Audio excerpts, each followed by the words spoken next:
Si nous sommes capables de faire miracle money, pourquoi nous allons prendre encore les moyens que les autres ont pour pouvoir construire la maison?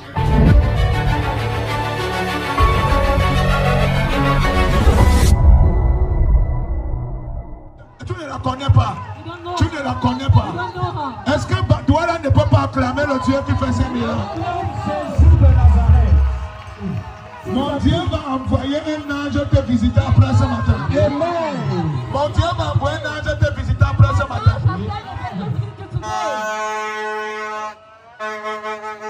Papa, la maman dit que depuis 4 mois, elle n'a pas payé son loyer et elle n'a pas encore payé la pension de ses enfants. La maman nous vient de Ngandéré. Elle dit que tout était bloqué dans sa vie. Elle s'est débattue, elle est arrivée ici le vendredi. Vous avez relâché les bénédictions, elle a dit je reçois.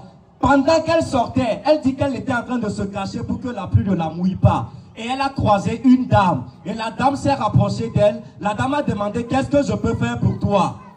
Et la dame lui a donné 205 000 papa pour payer la pension de ses enfants et pour payer également. Après la prière de vendredi. Je voudrais qu'on lise quelque chose dans le livre de 1 Jean chapitre 4, le verset 1er qui dit: Bien-aimés, ne vous fiez pas à tout esprit, mais mettez les esprits à l'épreuve pour savoir s'ils sont de Dieu, car plusieurs prétendus prophètes sont venus dans le monde. Tout sorte d'opération est commandité par l'Esprit Saint lorsque nous sommes dans le cadre chrétien. Mais l'apôtre Jean ici demande que nous examinions les esprits. Cela voudra dire que nous devons avoir le discernement. Le discernement est très important pour tout enfant de Dieu. Mais l'Église ignore, ce qui fait que beaucoup sont victimes à des supercheries. Beaucoup sont devenus des proies. Et vous saviez, dans Colossiens 2:8, il est dit: faites attention aux séducteurs et faites de ne pas être une proie.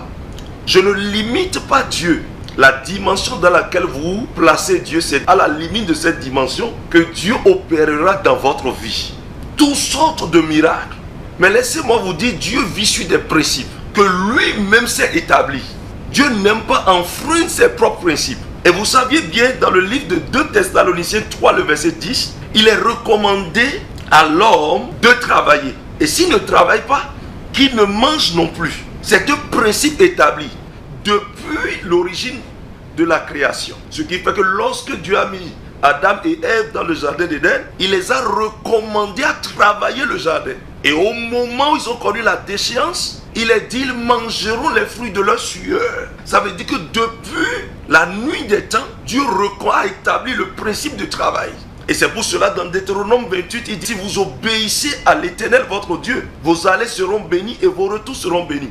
Dès que vous sortez, dès que vous allez travailler, le Seigneur vous bénira. Malgré que le Seigneur est capable de bénir les enfants de Dieu, de faire tomber même l'argent, il recommande de travailler. Parce qu'il s'est établi un principe de vie pour les hommes sur la terre. Et quand je prends le miracle money qui se fait aujourd'hui, ce n'est pas le miracle money qui devait exister. La Bible dit dans 1 Corinthiens chapitre 10, le verset 23, tout m'est permis, mais tout n'est pas utile et tout n'édifie point. Lorsque l'homme de Dieu prie pour ses fidèles, numéro 1, l'homme de Dieu doit prôner la compétence, le travail, la compétence, l'abnégation, la détermination. Voilà pourquoi la Bible dit: vous aimerez l'Éternel votre Dieu de tout votre cœur, votre pensée, de toute votre âme et de toute votre force. La force, c'est l'énergie vitale que Dieu donne à ses enfants pour aller travailler, pour aller agir. Et dès qu'ils travaillent, c'est ce travail qui constituera la base de leur bénédiction, où le Seigneur donnera sa rosée pour que le fruit de leur travail puisse être béni. Donc l'homme de Dieu doit être un promoteur de l'excellence et du travail. Donc, qu'est-ce qui devait être fait? L'homme de Dieu bénit, et quand ils partent travailler, ils amènent les témoignages du fruit de leur bénédiction. Galates 6, 6. Que celui à qui l'on enseigne fasse part de ses biens à celui qui l'enseigne. Mais si l'homme de Dieu s'érige en distributeur automatique de l'argent, alors qu'est-ce que l'homme de Dieu est en train de prôner dans notre humanité? L'homme de Dieu a l'onction pour bénir, pas qu'il soit un distributeur automatique d'argent miracle, quelle que soit la quantité. Ça n'édifie pas. Et ça n'édifie même pas la société dans laquelle nous sommes. Beaucoup de personnes donnent l'exemple de Matthieu chapitre 17, le verset 27, où Jésus a demandé à Pierre d'aller pêcher le poisson, et dans le ventre du poisson se trouve une pièce d'argent. Je voudrais vous dire une chose. Ne vous trompez pas, ne lisez pas la Bible de façon allégorique. Vous savez, la manière dont le miracle monde se fait aujourd'hui, si c'était permis, le Seigneur Jésus allait en même temps dire à Pierre, regarde dans ta poche, il y a une pièce dans ta poche, sors ça et paie l'impôt pour moi et pour toi en même temps. Il pouvait lui dire, donne-moi tes mains, et mettre la main dans ses mains, et une pièce d'argent va sortir. Mais le Seigneur Jésus ne l'a pas fait ainsi. Il a envoyé Pierre juste pour ne pas scandaliser les gens. Il dit, je ne devais pas le faire, car on ne devait pas demander de l'impôt chez le roi. Mais la parole dit, lui-même dit, obéis aux autorités. Donc obéissez aux lois établies dans les nations. Donc il devait être un exemple. Donc il a demandé en même temps qu'il aille à la pêche. Et vous saviez, la Bible n'a pas notifié combien de fois Pierre a envoyé la maison. Ça c'est numéro 1. Il pouvait envoyer plusieurs fois avant d'avoir un poisson.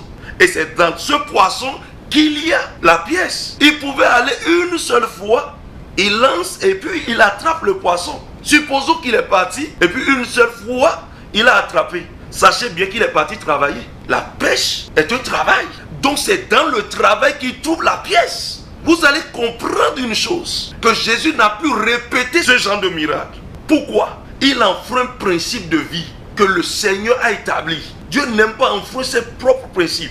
Beaucoup de personnes disent que le Seigneur a multiplié le pain et autres. Lisez correctement votre Bible, vous comprendrez que lorsque Jésus a multiplié les pains, Jésus avait occupé les gens.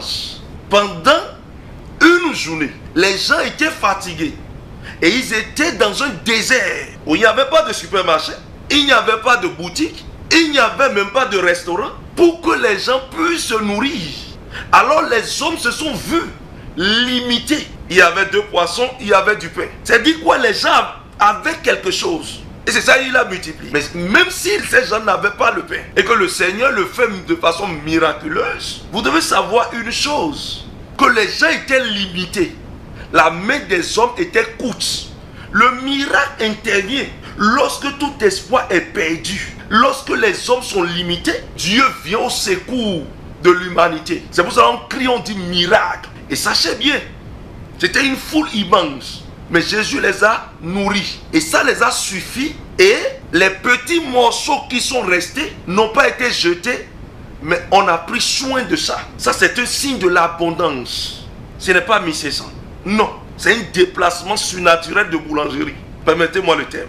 Lorsque nous prenons le premier miracle que Jésus a accompli, lorsque il a changé de l'eau en vin, ce miracle était le symbole de la nouvelle alliance qui est meilleure que l'ancienne alliance. Vous savez, le vin symbolise le sang. Dans d'autres termes, on parle du mou. Vous allez voir, il y avait un vin ancien et Jésus a produit maintenant un nouveau vin.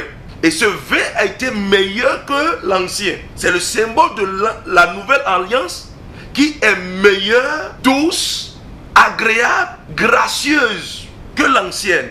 C'est un symbole que le Seigneur Jésus est en train de faire. Pour leur dire, ma venue est en train d'abolir ce qui était et qui tuait, qui limitait les gens. Donc si vous ne savez pas faire, vous allez lire, c'est plein dit, oui, Jésus a changé de l'eau en vin, donc nous allons changer de l'eau en vin. Nous allons faire ceci. Maintenant, je reviens toujours sur Miracle Money.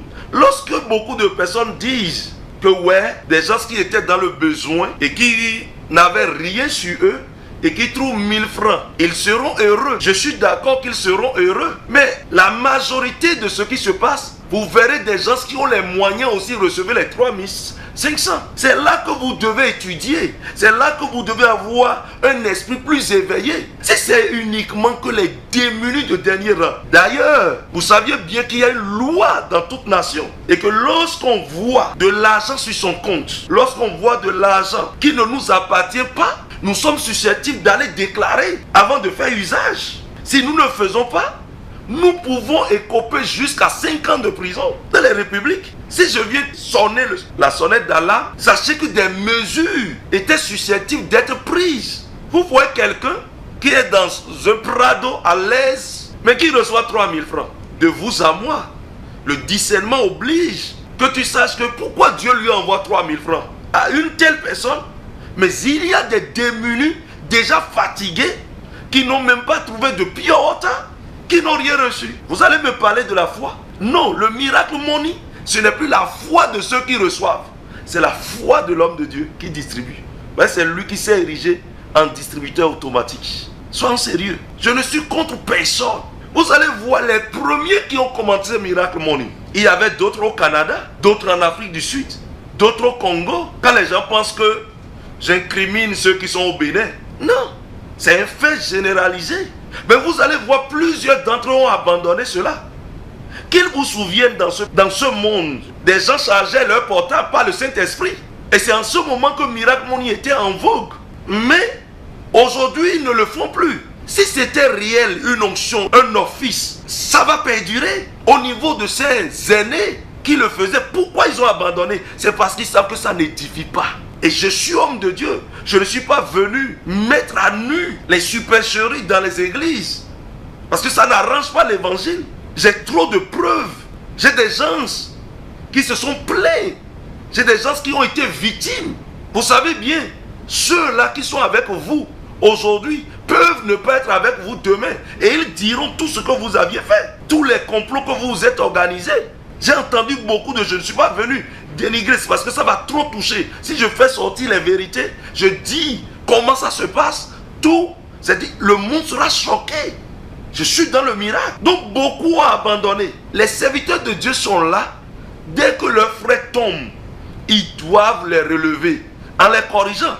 Ce n'est pas les flécher, on ne les flèche pas. Il faut savoir ça. Mais si l'on ne dit rien, on cautionne. Et quand vous cautionnez, tous vous allez en perdition. Donc étudiez les miracles qui ont été opérés dans la Bible. C'est comme si vous êtes dans la religion que vous tous vous connaissez, où les gens se réunissent comme ça et ils produisent les signes. Ça apporte quoi? La Bible dit quel rapport y a-t-il entre les ténèbres et les lumières?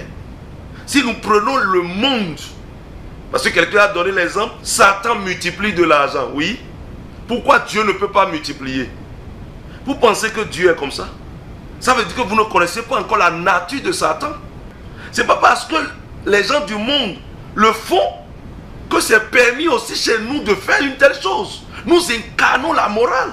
C'est ça la réalité. Et vous saviez bien comment Satan le fait. Satan ne fait pas pour humilier Dieu. En 1500, en 750, en 3000 francs. Quand Satan le fait, et même cet exemple où Satan le fait, c'est-à-dire ils prennent leur âme et puis ils leur donnent des liasses. Après leur ruine vient soudainement. Mais l'homme de Dieu vient le faire. Vous savez, moi je vais vous dire une vérité. Le Seigneur fait le miracle, surtout l'exemple de la veuve. Que ce soit la veuve de Sarepta ou la veuve femme du prophète que Élisée a aidé. Je m'en vais vous dire une chose. Ça a été fait dans un contexte donné. Et vous allez voir que Élisée a été placé comme un ange en même temps pour apporter une solution. Moi j'ai eu ce témoignage là plein. Où des gens sont endettés, mais d'autres personnes sont parties payer la dette sans qu'ils ne connaissent pas jusqu'à ce jour celui qui est parti payer la dette. D'énormes sommes qui avaient amené la tension pour cette personne. Mais le Seigneur a réglé. Le Seigneur le fait. Moi-même, Dieu m'a suscité comme ça pour plusieurs. Ça, je vous le dis. Et le besoin dans lequel la personne se trouve, l'Esprit de Dieu m'oblige à me pointer, à se tenter pour aider. Et ça devient un miracle pour cette personne. C'est une visitation de la part de Dieu. Parce que je ne l'ai pas fait. Parce qu'on est venu me poser le problème. Donc c'est comme ça. Vous allez voir qu'un homme de Dieu qui fait le miracle money. Et l'homme de Dieu se pointe maintenant pour dire, venez soutenir l'évangile, les projets de l'église, donnez la dîme, donnez ceci. Bon, réfléchissez. Si j'ai la foi dans cette dimension pour distribuer de l'argent, mais je le fais pour développer le royaume alors, je le fais à une fin très utile. Et sachez bien que l'argent que l'autre a trouvé n'a pas utilisé les moyens naturellement humains. Mais les momos ici utilisent quoi? Les établissements humains. Et vous savez que cette transaction, il y a un relevé que vous pouvez prendre après. Réfléchissons un peu. J'aime le miracle et je prie que Dieu utilise les serviteurs de Dieu pour le miracle davantage, parce que l'évangile est une puissance. Mais ça là particulièrement, ce n'est pas bon. Ça n'édifie pas, ça n'aide pas. Si nous sommes capables de faire un miracle, pourquoi nous allons prendre encore les moyens que les autres ont pour pouvoir construire la maison? C'est ce qui a fait que Jésus n'a pas continué. Que Dieu vous bénisse. Il y a un miracle money. Il a dit à Pierre, va pêche le premier poisson, tu vas ouvrir sa bouche et tu vas prendre un coin, une monnaie. Miracle money ne vient pas pour enrichir quelqu'un. Ça vient comme un signe que Dieu donne pour te montrer que je peux pouvoir à tes besoins. J'ai 1000 moyens pour pouvoir à tes besoins. Amen. Le docteur Tel Osborne, une fois, dans ses voyages missionnaires, Tel Osborne, une fois dans sa chambre, il priait pour l'argent. L'argent a commencé à pleuvoir. Ouais, il pleuvait de l'argent. Let it rain. L'argent pleuvait, il a rassemblé l'argent. Et c'est tout ce dont il avait besoin. Ne dis pas, l'argent vient d'où? Les billets de banque sont montés. Ne réfléchis pas trop. Un miracle, c'est un miracle. Amen. Si tu veux commencer à entrer dans ce cas, tu vas vouloir expliquer un miracle. Comment la masse qui était dans son cerveau a pu disparaître. Tu n'as pas besoin de te poser trop de questions. Crois. Quelqu'un m'entend? Amen. C'est quand tu te poses trop de questions que tu appelles l'incrédulité.